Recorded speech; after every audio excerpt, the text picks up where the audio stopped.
রাস্তা চিনে ফেললেন, বাড়িটাও চিনে ফেললেন। আমি বাড়ির দোতলায় নতুন এসেছি। ক্লাস দুতলা নতুন ভাড়াটিয়া। নতুন ভাড়াটে। আপনারা? আমি স্যাম, বাড়িওয়ালার ছেলে। আপনি? আমি ঈশা।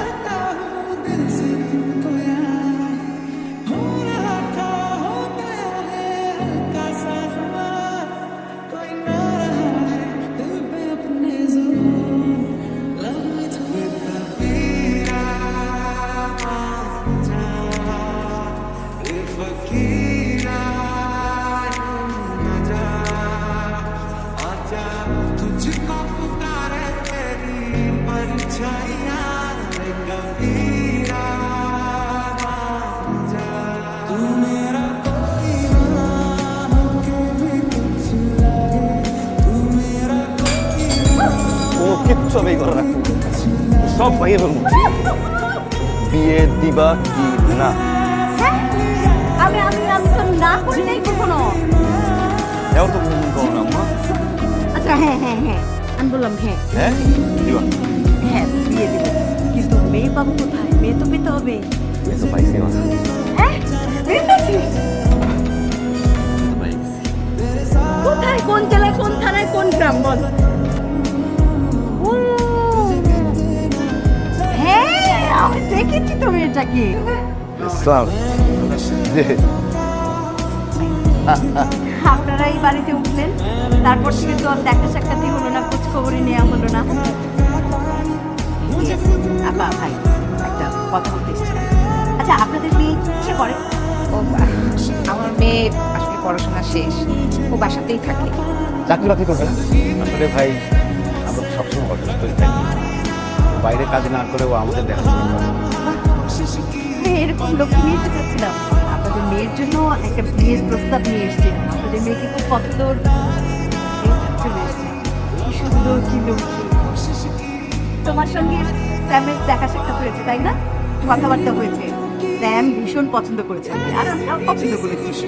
আসলে ও এমন একটা মেয়ে, ওকে পছন্দ না করার কোনো উপায় নেই। আপা আপনারা যেহেতু বিয়ের প্রস্তাব নিয়ে এসেছেন, তখন আপনাদের জানানো উচিত ও আসলে আমাকে মেয়ে না, আমার ছেলের বউ। 2 বছর আগে আমরা বিয়ে করে আমাদের সংসারে নিয়ে এসেছি। 1 বছর আগে আমার ছেলেটা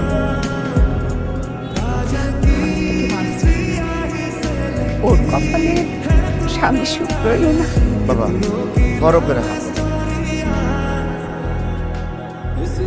অভিনন্দন। কংগ্রাচুলেশন, তোমার বিয়ে পাক্কা। মা খবরদার সামনে গেছি মা, সঙ্গে করে দেওয়া যাবে। কিসের জামা? এই সামান্য জামার জন্য আমাকে পাঠায় বাবা।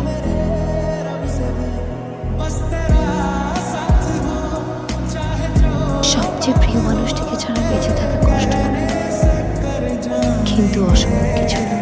আমার জীবনের প্রথম পুরুষ আপনি না, সে আমার স্বামী, আমার প্রথম আর শেষ প্রেম। আমি কোনোদিন তার জায়গায় অন্য কাউকে দিতে পারবো না। রাত চলে গেছে, আমাকে সাবধানে কেন? ইশরাত এসে বললো যে তোকে বিয়ে করতে পারবে না। আমি অনেক রিকোয়েস্ট করলাম, তারপরও এই চিঠিটা দিয়ে বললো তোকে দিতে।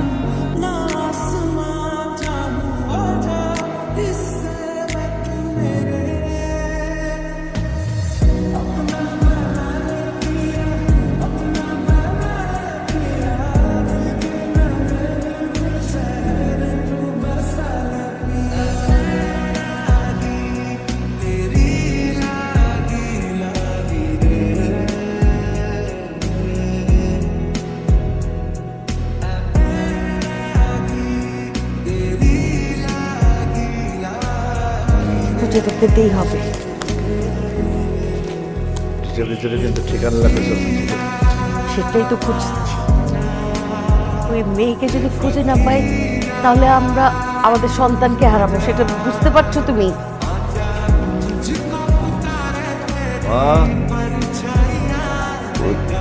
দুইতলা ভাড়া হয় না। আমি সরি বাবা, আমি আর তোর মা যখন জানতে পারলাম ইশরাতের আগে বিয়ে হয়েছিল, তখন এই বিষয়টা আমরা মানতে পারিনি। সেজন্য তোর গ্রামে পাঠিয়ে দিয়েছিলাম, আর ওদেরকে বলছিলাম রাত্রের ভিতরে বাড়ি ছেড়ে দিতে। হ্যাঁ বাবা, আর চিঠিটা আমি লিখি। আমি বুঝতে পারিনি বাবা যে আমাদের ছেলেকে হারাই ফেলবো। ইশরাত এত লক্ষ্মী একটা মেয়ে, বিধবা অসুস্থ, কি সুন্দর করে ওই পরিবারে আছে। আরে এমন একটা লক্ষ্মী মেয়ে তো আমাদের ছেলের জন্য দরকার। আমরা বুঝতে পারিনি বাবা, আমাদেরকে মাফ করে দিস। বিধবা মানে কি সে খারাপ? তাকে আর কেউ বিয়ে করতে পারবে না? তা তো না। তবে আমরা যে অনুতপ্ত হয়েছি, সেই জন্য আমরা একটা পুরস্কার তোকে দিব।